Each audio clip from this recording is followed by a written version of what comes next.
All right. So when we hit session one is our intake. And for our intake, our coaches are filling that out. So our clients are really just going to be answering the questions as we're guiding them through the intake session. The whole point of this intake, so session number one, this is about building a relationship with a client. With this being said, how I approach it, I always say, I'm like, all right, so today's the intake. I have questions for you, but do you want to start with anything? Do you want to open the floor? Would you like me to guide this with the questions I have?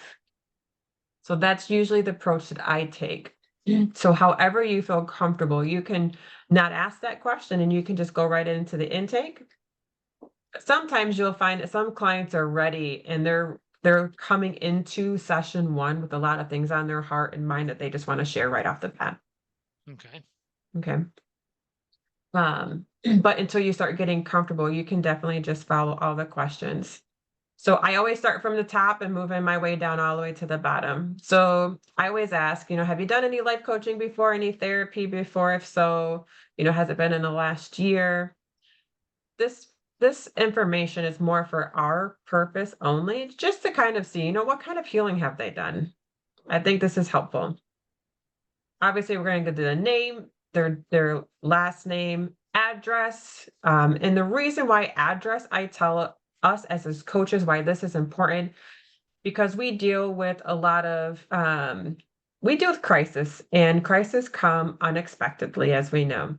So, for an example, if we have a client that's missed an appointment, we can't get a hold of them, then we contact their emergency contact.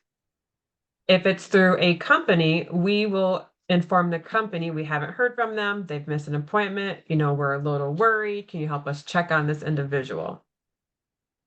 And if we can't get a hold of them then, and we've contacted their emergency contact, there are times we've had to use their home address for a well person check. Mhm. Okay. So that's why this information is really important. Obviously, we ask for their birthday, we ask for marital status, referred by. So referred by, we can just put the company's name that they're from. If it's an individual, obviously we can write down if they were referred, or sometimes they just find us on Google. Okay. These next questions, where it says questions about current, past, or both, how I like to ask this, I'm going to say, we know ourselves best. So you tell me if you feel like you've ever been self-diagnosed or doctor diagnosed. You tell me what you think. So when I'm asking them, all right, have you experienced any anxiety, current, past, or both? And then they can answer it however they see fit. Same thing with depression. Have you experienced any depression, current, past, or both?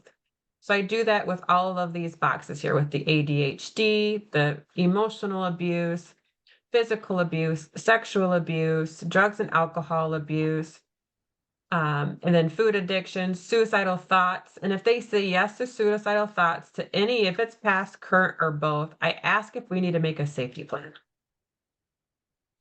We do have a safety plan guideline, and you'll have access to that on the Google Drive. So that way the safety plan can be filled out right then and there. That's when I would pull out that safety plan. That's really good. Yep, you'll pull out that safety Mm. plan, and then we'll right then and there we'll make a safety plan with them. And it's very self-explanatory on the safety plan. You'll just help them identify what their triggers are, how they can cope with those triggers, who are their safe people that they can talk to when they're in this crisis, and then what are their extra emergency contact information. And then you also go over resources with them for any type of crisis services. Okay. Okay. A question about these anxiety, depression. Are these expandable? I mean, could you type in like a sentence or a statement, or is it basically you write current, past, or both? You can write yes or no on here. You can put a check mark on there. You can write whatever you feel like is necessary for you. This is just for like reminders. You don't need to over explain what their answers are on this. This is just for you as a coach to remember they said yes to anxiety, or they said yes to depression. Um, you do not have to, like, for me, I just put yep, pass, I put no on it, or I put current. Those are the informations that I put on there. Right now, we wouldn't need to put any extra information. It's just more for our information for down the road. Okay. Because again, we're not going to be that licensed therapist that's going to diagnose them with anxiety or depression or anything else. This is just for us to know what might be a possible trigger when we're working with them through our worksheets. Got it. Okay.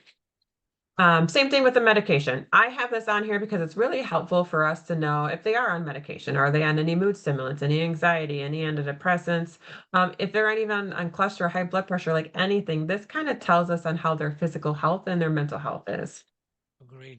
Again, we're not licensed therapists. We don't diagnose or prescribe medication, but this information is helpful because they're having an off day or their moods are not changing. We can question and ask them, well, have you talked to your doctor about your medication? I remember you talking about this medication. You've been on it for quite some time. So that can be a conversation for us to hold them accountable. So, Good. Yeah. all right. So for question number 1 and 2, I like to ask these two questions together because a lot of times when I ask somebody, okay, what's your personal goal? I usually get a professional goal every time. Um, so I'm like, all right, I'm going to ask question number 1 and 2 together. Give me a personal and a professional goal, one of each. So that's kind of how I like to ask number 1 and 2. Hmm. Sometimes people are like, well, I don't know, or, I have a short-term goal versus a long-term goal. Whatever comes up with them, have that be a conversation. This is where you as a coach can really help them. All right, let's narrow it down. What's your goal for the next 18 weeks since I'm going to see you for 18 weeks? What's your goal for the year? So this is where you can guide them into, what is their focus? What do they want their focus to be? And if they don't have a focus, then we can kind of guide that conversation into finding out some ideas with some open-ended questions. Very good. Okay. Question number 3 is, what changes would you like to make today? So this one's always a trick question for everybody, and that's okay. Sometimes they have no idea. So this is where, again, some open-ended questions. Reminding you, intakes normally take 30 to 45 minutes. So this shouldn't be something where you're diving into all kinds of things. These are just questions for you to start gauging where they're at. Okay. Don't feel like you need to fix them on day 1 because we're not going to do any of that. Got it. So be very timeful of time when we're in any of the sessions. The very last part of this too, it says, what's holding you back? So that's part of number 3. So number 3 has 3 questions. And a lot of times we get the simple answers. I'm the one holding me back, right? We're our own worst critic. Sorry, I got to plug in my laptop. It's going to die on me. Number 4, this part is very important because number 4 is about what are your expectations of me? So since you're the coach, you're gonna be like, all right, so the coach, what's your expectation of me? And do not take, oh, I don't have any expectations. I don't like taking that as an answer. Make sure you get at least one expectation from your client because you really want to make sure that you're showing up the way they want you to show up, even though they may not know how they even want you to show up. Sometimes they'll just say, tell me how it is. Sometimes they'll just say, hold me accountable, or I just need you to help me. Whatever they give you, that's going to be a great conversation. Okay.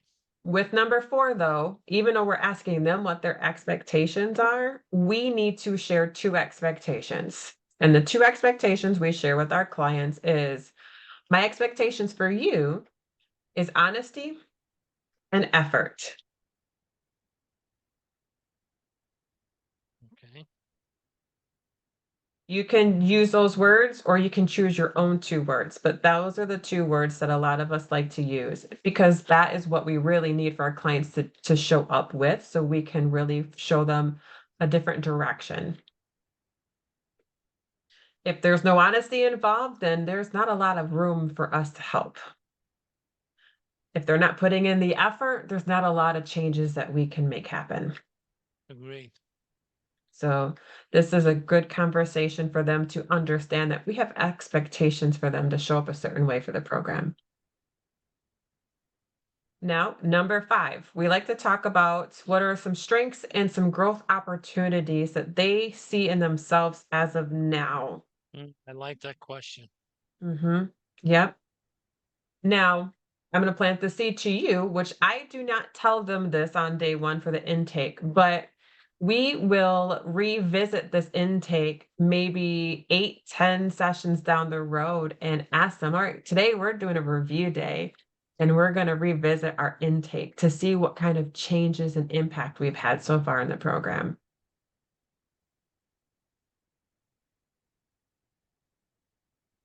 All right. I All think right. that's pretty cool too, because then they could see the perspective of where they were when they first walked in, Mm-hmm. right? You can reflect back to them what you see as their progress or whatever, and might be another a point for like remotivation or Mm-hmm. reevaluating where they are and I don't know, it's almost like catching a second wind and like let's go because now we're going to start digging in deeper and really put you on a path to growth.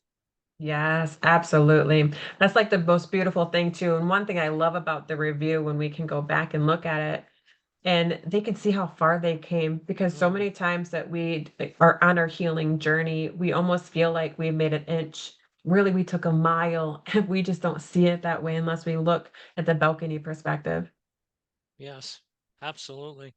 Yeah. Especially if people are coming from, you know, I guess like a lot of the people in the industries that you told me that I'm going to be working with, there's Mhm. like this alpha mentality and like you can't tell me anything or I got it so together and I'm ingrained in my life and this that and the other thing.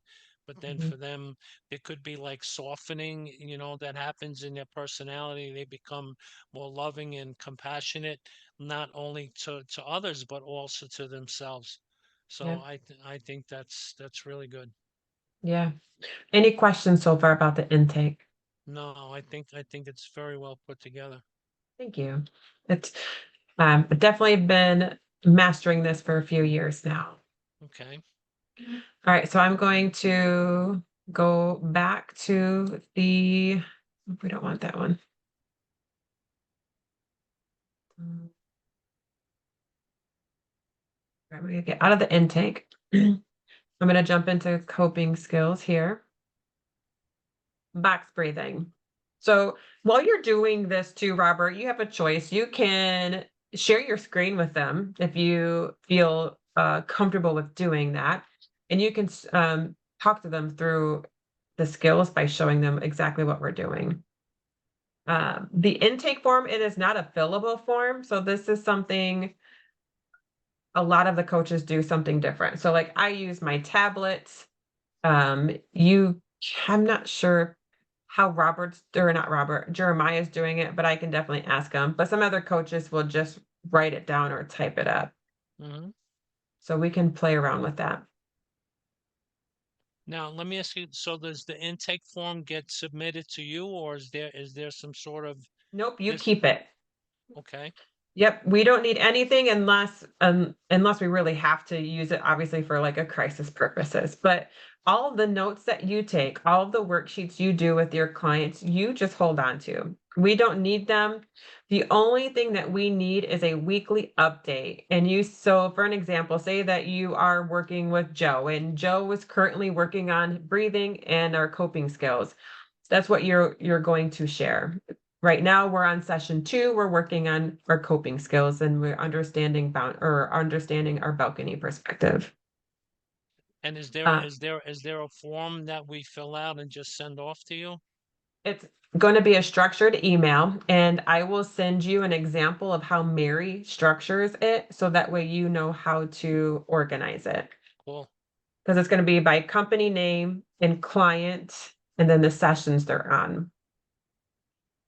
And if you don't see a client for a week, then you also add that to your intake or into your email for a client update.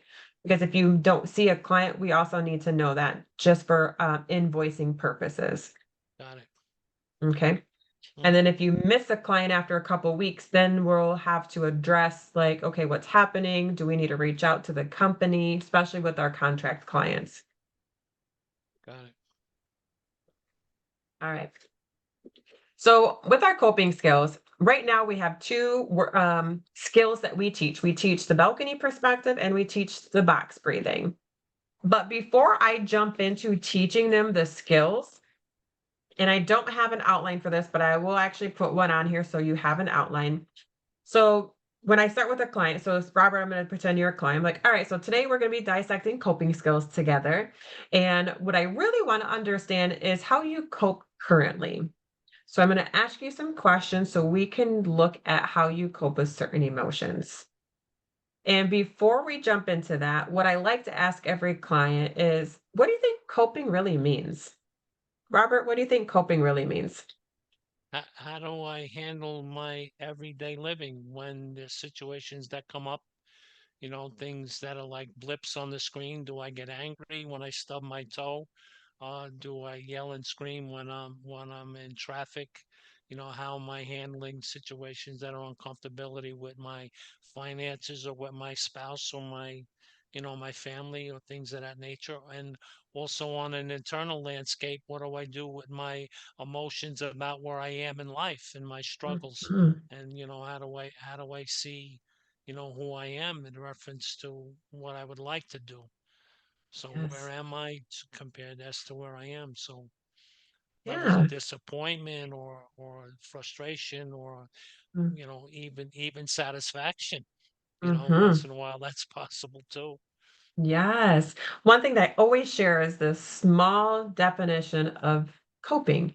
Coping just means to deal with. So a lot of times we focus on, right, the challenges, the struggles, but we also cope with our joy, our excitement, our happy days, the days that we're having so much fulfillment. So I want to see how you show up in your life today. So I'm going to ask you some emotional questions on how you show up with certain emotions. Okay. So what I do is I give out 5 emotions, but we do one at a time. I always ask about, all right, so when you're angry, how do you show up when you're angry? And then we dissect that together. And then I'm all right, so how do we show up with sadness? And obviously, when we're dissecting these 5 emotions, to keep in mind, obviously, we know there's a level 1, then there's a level 10. So sometimes they'll ask you that, well, what level of anger am I? I'm like, well, you tell me, do you cope the same with each level? Do you feel like when you more get worried and your worry turns to frustration, your frustration turns to anger, then your anger turns into pissed off? Like, you tell me what it looks like. The goal for this is to see how they can communicate, how they can articulate how they show up for themselves. We don't want to put words in their mouths. We don't want to paint pictures for them. We really want to learn them. So we're going to ask how they show up with anger, sadness, anxiety, joy,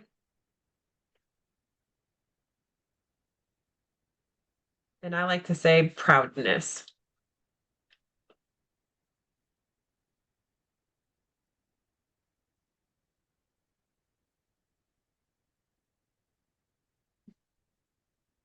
Okay. Now, those are the 5 emotions I pick. So I try to pick the most common ones. You can also rearrange that in any way you want to. It doesn't have to be strategic. Um, so however you see fit. Okay. Could I ask them if you um maybe out of these 5 emotions, which one would you like to talk about first, or which when I ask these questions, when I Mhm. ask about these things, which one kind of like pops up? Mhm. I would try to keep it structured because when we ask them what they want to start with first, they're not going to have an answer. Okay. So I really feel that us as coaches, we're guiding the session to teach them and help them. I feel if we open it up to have them control the session, it may not go as planned. All righty. Do you think that makes sense? Or Sure. I mean, this is your approach to this. I'm Yeah. just putting, my own. So I just want to make sure that, especially the first four sessions, that I'm doing it as verbatim as possible. Yeah. Well, and there's a method to it too. So there's a huge purpose behind it I'm because sure there is. Yes. the first four sessions is really we're dissecting the intake, coping skills, relationship map so we can see how they're showing up with everything around them with their relationships, and then boundaries. So once we help them understand and see where they're at, it really helps impact the rest of the lessons. Got it. Yep. Um, so for lesson or for our session 2, it's all about the coping skills. So we were dissecting how they show up with anger, sadness, anxiety, joy, and proudness.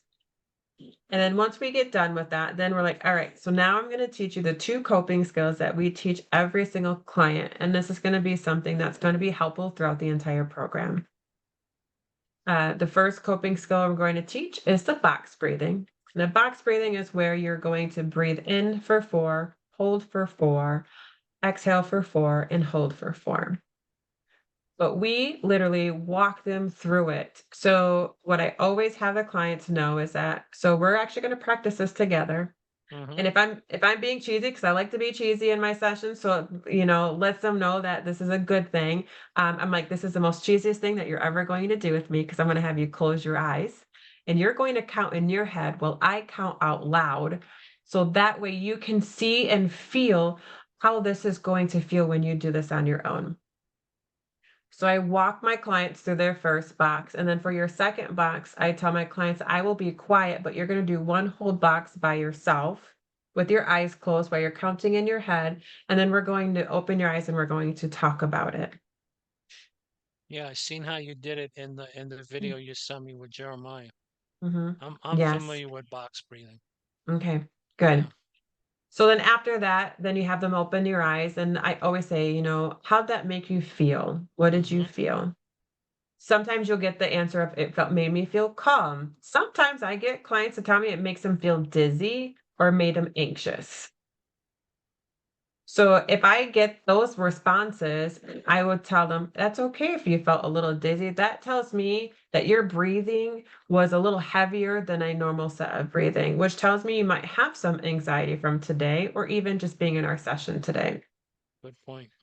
And that's okay. So I asked them too to, even though you felt a little anxious today or lightheaded, I still want you to practice your box breathing at least once a day. So at least one box a day. Because the purpose of practicing it once a day is so our mind and body can really learn how to use it so we can build that muscle memory. So when we really need it the most, our mind and body is going to know how to use it. So that's really important for them to know. And I'm sure you know that since you're familiar with box breathing and how we practice our tools, it really matters on how much we practice them on a daily basis. Hmm. All right. So with the balcony perspective, I know you watched the video too with Jeremiah, but I'm going to walk you through it because this is a tool that is talked about throughout the entire program. Okay. So I warn the clients again that I'm going to walk them through a visual. And this visual, I will have them close their eyes and I'm going to paint this visual for them. And once I'm done, we're going to open your eyes and we're going to talk about the purpose of this visual. Okay. So I'm Okay. going to do this with you. Are you ready? Yes. Okay. All right. So go ahead and close your eyes for me. Hmm. All right. I want you to imagine you are on a dance floor. And this dance floor, it is full of people dancing and laughing, having an amazing time, including yourself. You realize this dance floor is getting overly crowded, and all you can see is the people around you and the floor beneath your feet. Since the dance floor is getting overly crowded, you're going to work your way through the crowd and you're going to find the stairs. And once you find the stairs, you're going to walk up the stairs to the balcony. Now that you're on the balcony, you can look down and you can see everything going on in the entire room. You can see everything on the dance floor. You can see the bar, the bartender, the DJ, the security, the entrance, and the exit. Go ahead and open your eyes. What's the purpose of the visual, Robert?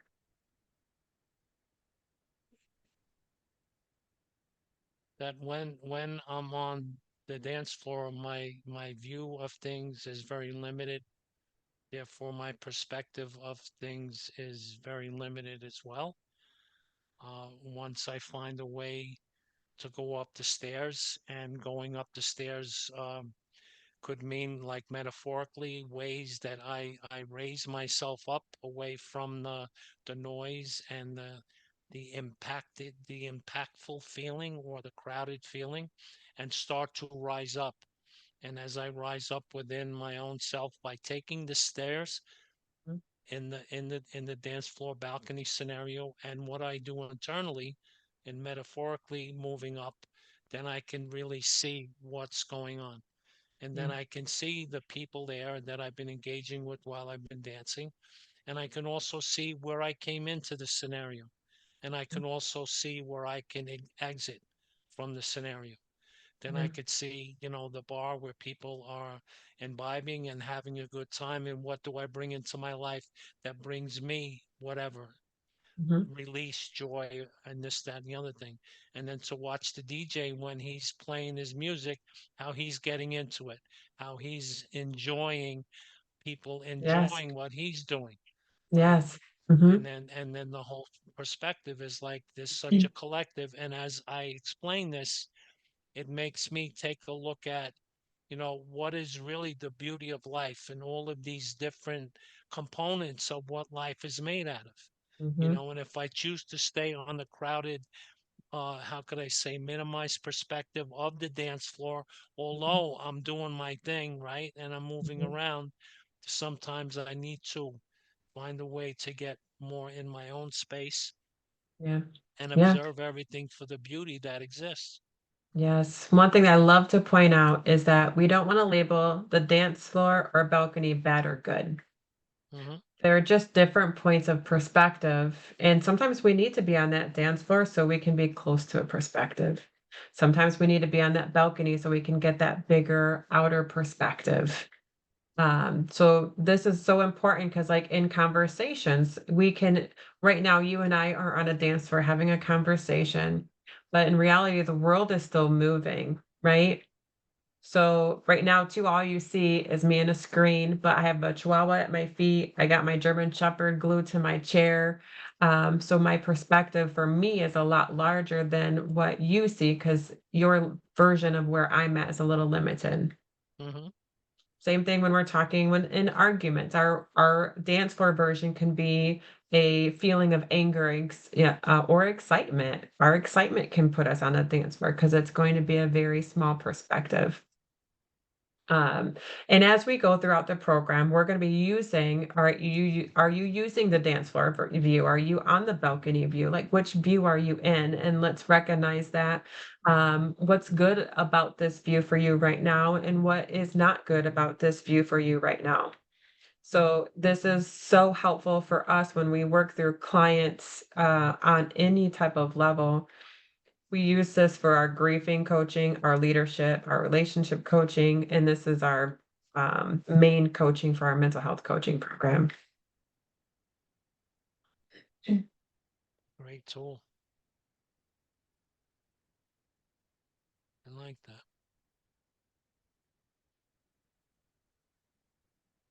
And then a lot of times too, when we're explaining the balcony perspective, um, some people have a view of what their perspective is very, very limited based off their experience of life. So that's a conversation I love to have during this session when we talk about coping skills, especially with we're having the conversation of the balcony perspective. I love asking the question. I ask this to literally every client that I have. Where does perspective come from? Hmm. That is a question I love to get their wheels turning so that way I can just have this deeper analytical conversation to expand their knowledge on what perspective looks like. All right. Because perspective, in a very layman's terms, our perspective is built from our life experiences, from our environment, from our surroundings, from our people, from the energy around us, from the time we we're born to the time we are today. So the lens that I see the world in is from my personal life experience. So that means every single perspective is so different. There's similarities, but they're also different. Mm-hmm. So I love having that conversation during the coping so that way they understand that there's nothing wrong with their perspective. There's nothing wrong with my perspective. They're just different because of our life experiences. So this starts trying to open their mind, open their perspective of knowing that we can learn more about perspective. We can change our perspective. We're not stuck in our perspective. Mm-hmm. So that coping is a really good session where we're trying to expand and get them ready to open their minds on another level throughout the program. It sounds like it's setting the tone for the journey that's going to take place. Yes. Yes, it is. So the intake is basically hello, hi, how are you? Like what's Mhm. going on in a general Mhm. sense, and then okay, we're going to talk about, what you need to understand so we can start to incorporate these other things. So you're going to Yes. get the most, from the potential that the course offers. Yes. Yep. And then day 2, the reason why we start with coping skills is because we really need to learn how do they show up? Mm, How are they coping right now? So that way we can meet them where they're at. That's the best way to meet some in my perspective, what's worked is us learning how to meet them where they're at by how they're coping, how they're showing up. So with us planting and talking about coping skills on day 2, but then also planting the seed of awareness of perspective, it already starts the eye opening, the emotional awareness of how am I showing up? But now how do I want to show up? What's the perspective I have now, but what perspective do I want to build? So it sounds like a lot, but day 2 or session 2 is one of the ones that gives me the most goosebumps in the program to where we can really this is how we're setting the foundation for the direction that we're going to grow them in. mm. So I could feel the excitement within myself as to how I can how I f- you know the satisfaction that a coach gets from working with somebody on something like this, because this is where you start to see the personality open, and you really start to see the person. Yeah, this Yeah, exciting work. it is exciting work, and I'll plant this awareness for you. There are times when we hit session 2, it's session 2, so we're still building trust, we're still building a relationship. So this is just scratching the surface too. Sometimes they're not as open yet. So this is a very good but tough topic to talk about. But I love this because even after 3 more sessions or 4 more sessions, things start clicking on a whole nother level to where they're like, "Oh my god, yes, the balcony perspective," and they're gonna start pointing out the things that you've already talked about, but it was like 3 sessions ago. So it's actually really exciting. Mhm.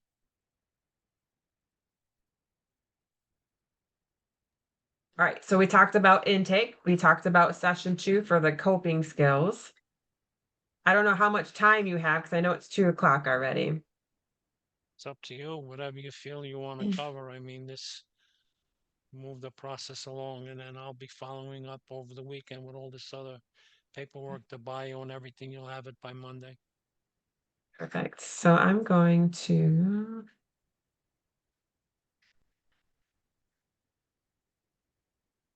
so relationship map. The one thing about relationship map, I'm going to share my screen.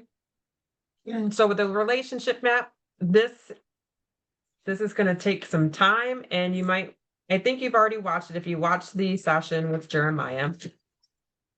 But I'm going to our coaches draw this out. So this is something that you are going to be drawing out with a client. And I'm going to share my screen.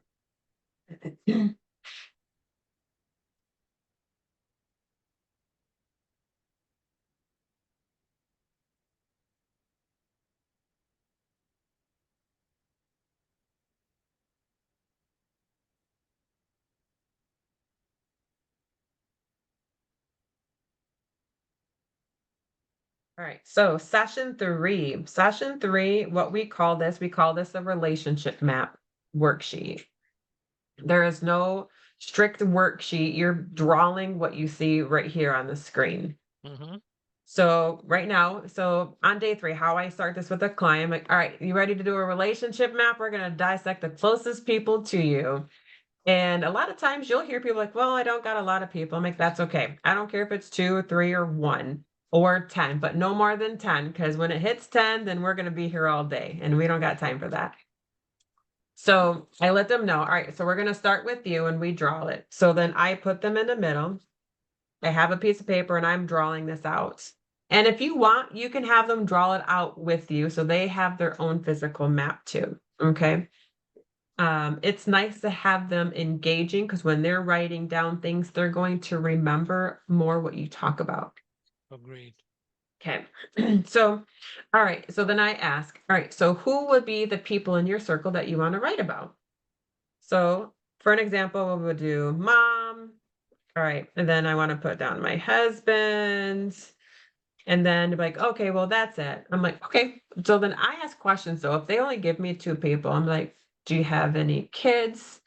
For an example, I have a client that I just worked with this morning.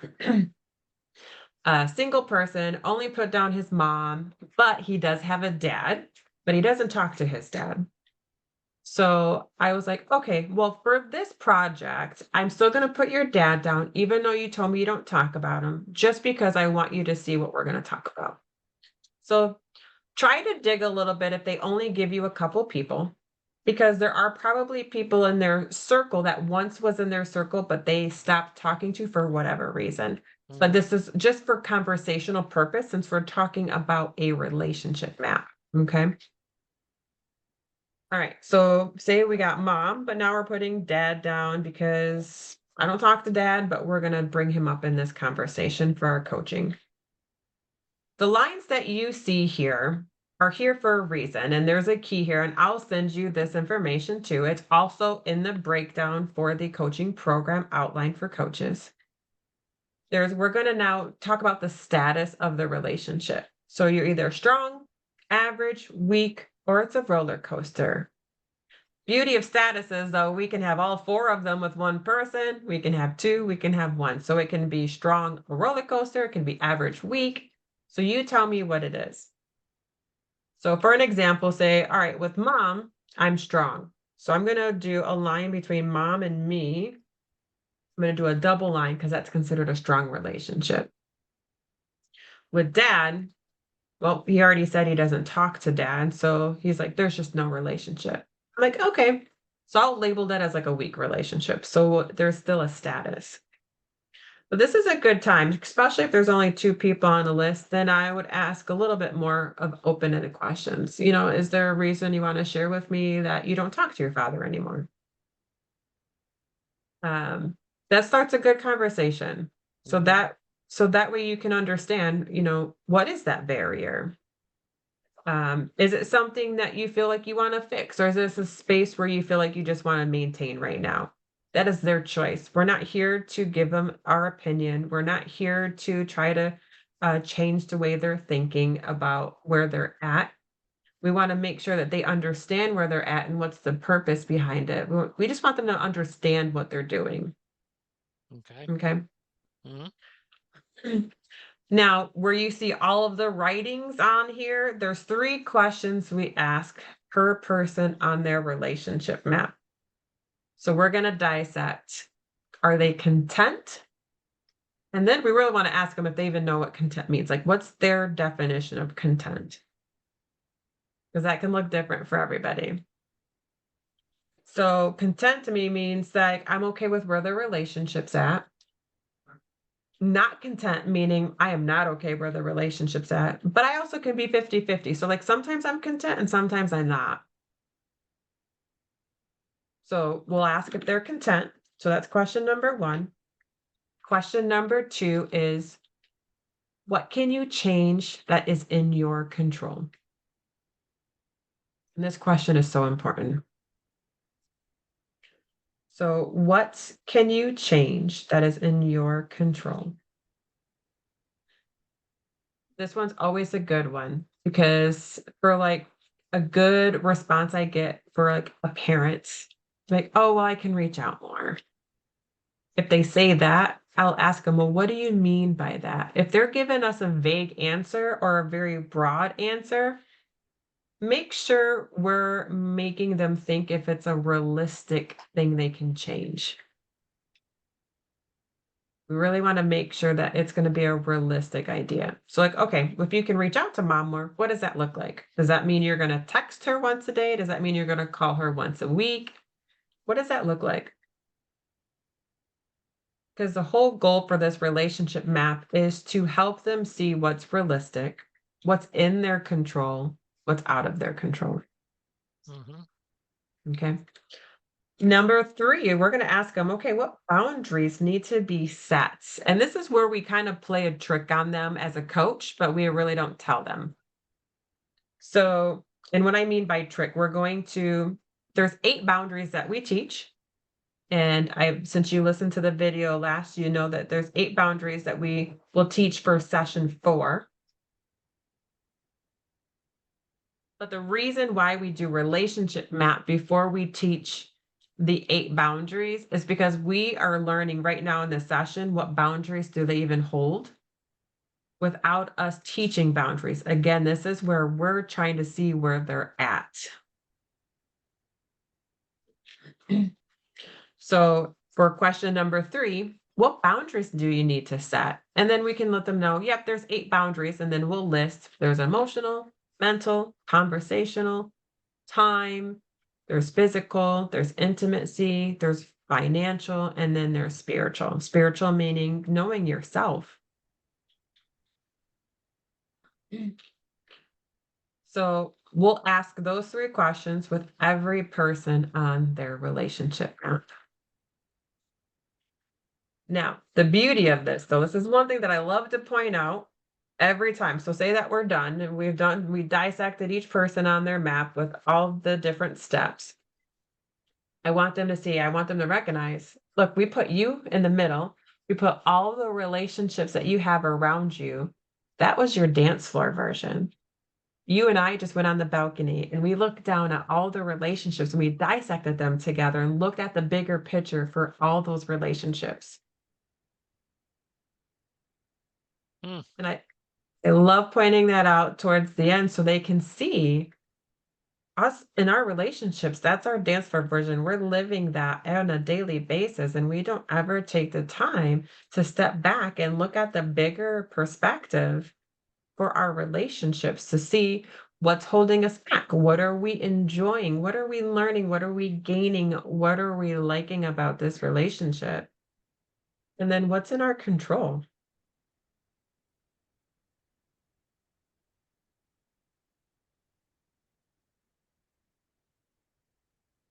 Okay. What questions do you have for I did that. It was probably the fastest time I've taught the relationship map. The only thing I want to know in general is there a guidebook that explains something like a document that's going to be in? Yep. So let me unshare this here. I'm going to go into this 18-week so that you actually have access to this. So if you go into the 18-week coaching program, actually, let me go back. Mm, I don't see it in here.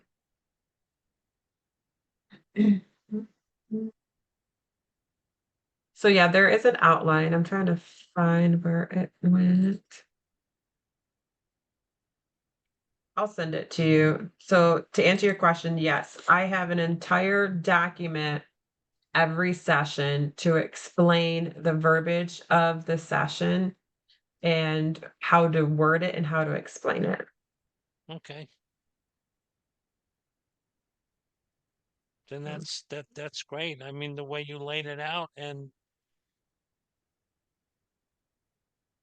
to understand the you in this, the dimension of you of Katie in this is what I need to engage with. So I'm carrying that forward Right. because this is your vision and it's your mission to affect your clients in Katie's way, from Katie's perspective. So if I'm taking notes and I'm taking in as much as I can, and I Mhm, have the recording and I'm gonna go back over it again, mhm, but to see with it like in a format written down, it mhm. it kind of cements it for me. So Yes. I'm learning as I'm going through this, I'm learning about you, the person, Mhm. so I can take as much of you and put it into my thinking when I'm going to approach this work Yeah. on your behalf. Yeah. And I appreciate that. Um, I've done a lot of work to this program and saw a lot of success through this program. That's why it holds so dear to my heart. I can feel that, and so Yeah. that's why I needed to express that to you. No, I appreciate that. Hmm. Yeah. With the boundaries, that is going to be the fourth session. And I don't know if the new boundary what is it? All right, so I'm going to share my screen one more time. And this, once we finish the boundary section, this is going to be caught up to where Jeremiah is at. So then we can start doing the trainings together. Super. All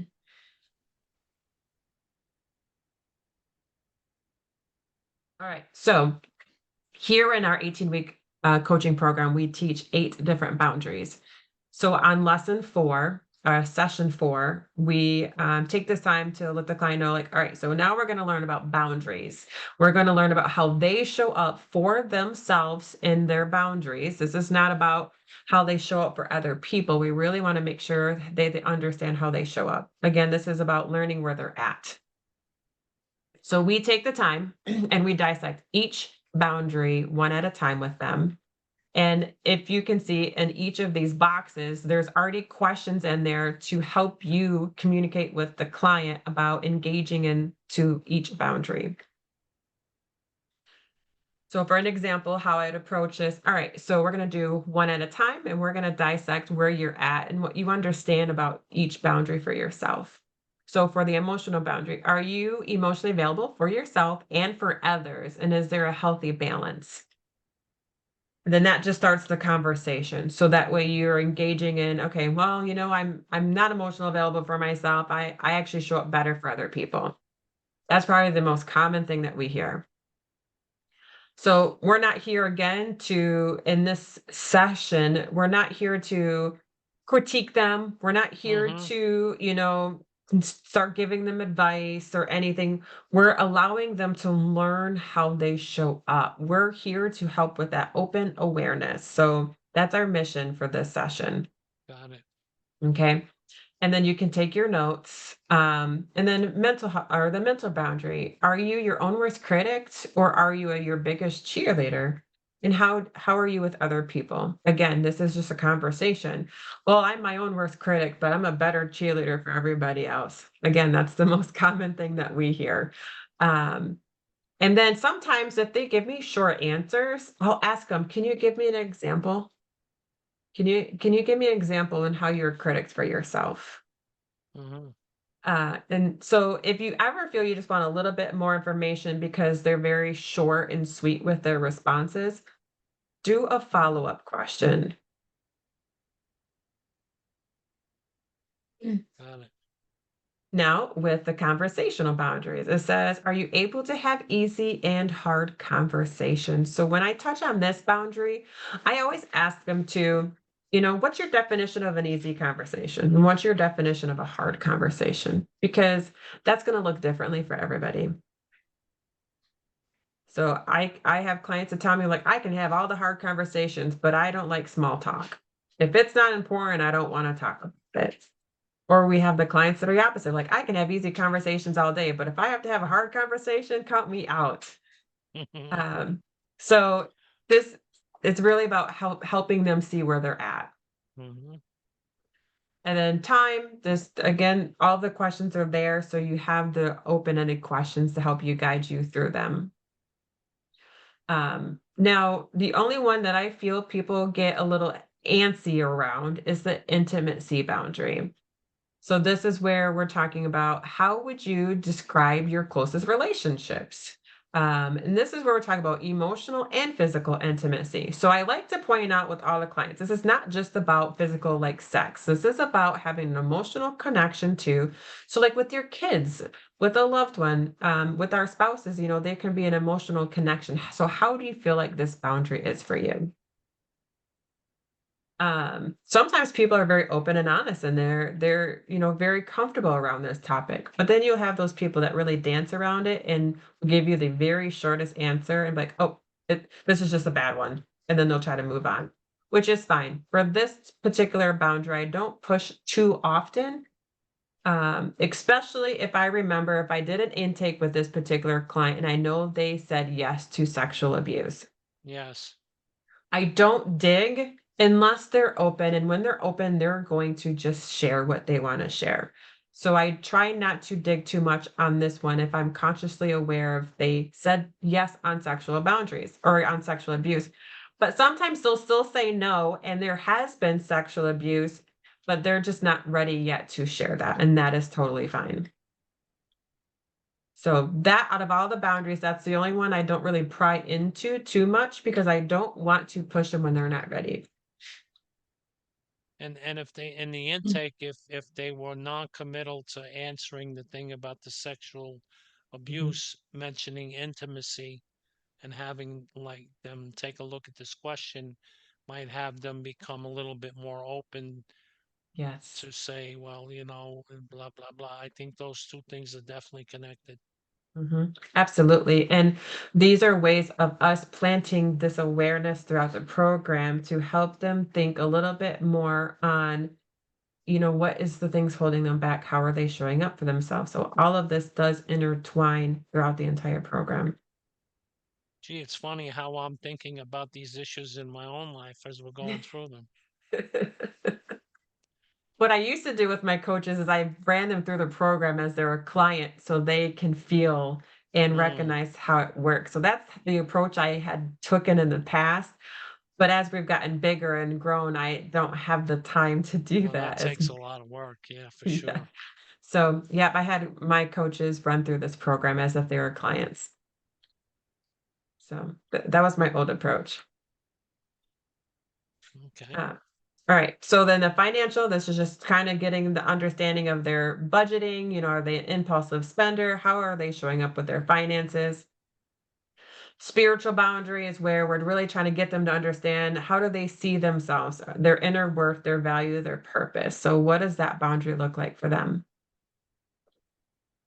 Now, up here, we're going to go through them, and it says after we've gone through them, you're going to have the clients pick a strength and a weakness in their boundary. And the reason why I always find this important because when we have a strength and a boundary, that means we've found value in that boundary to where we kind of hold on to that. And that's why it's such a strength of ours. We've like mastered that boundary.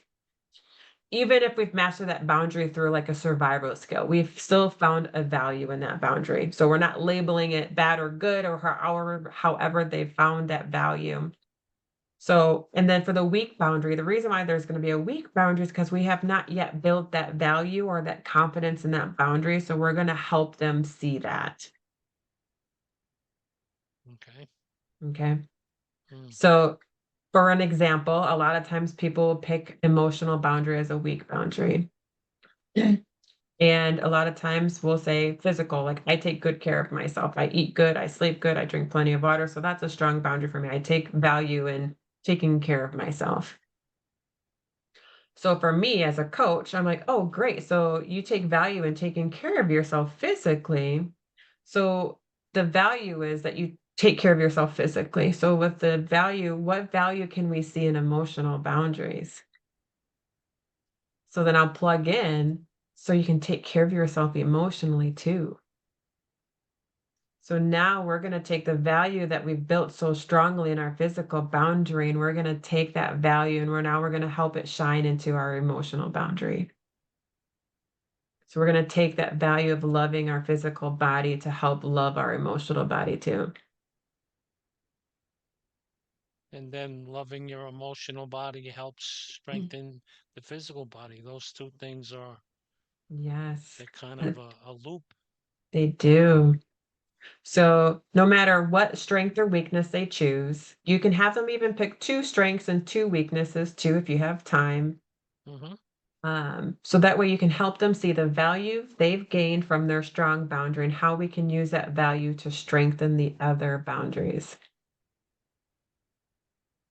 And then that's their homework. So their homework is to, okay, now you can take what we talked about and you're going to put this to work. How are you going to take your strong and weak boundaries and work them together? Every time we have a worksheet with a client, that worksheet that we dissected with them, you want them to take that and you want them to practice that throughout the week. So when we did our coping skills, we talked about box breathing, we talked about balcony. You're going to have them practice that. That's their homework. So, like, all right, so now I want you to practice this on a daily basis. So when I see you next time, I'm going to ask you how it went. So So that's I'm sorry, is there a worksheet that goes along with this, or how? no, it's going to be these are mindset tools. So we're making them homework by they just need to now think a different way. Okay. They can journal if they wanna journal. We definitely will promote journaling if they wanna write down, "Oh, well, I had this experience, I used the balcony perspective, I wanna share this with my coach."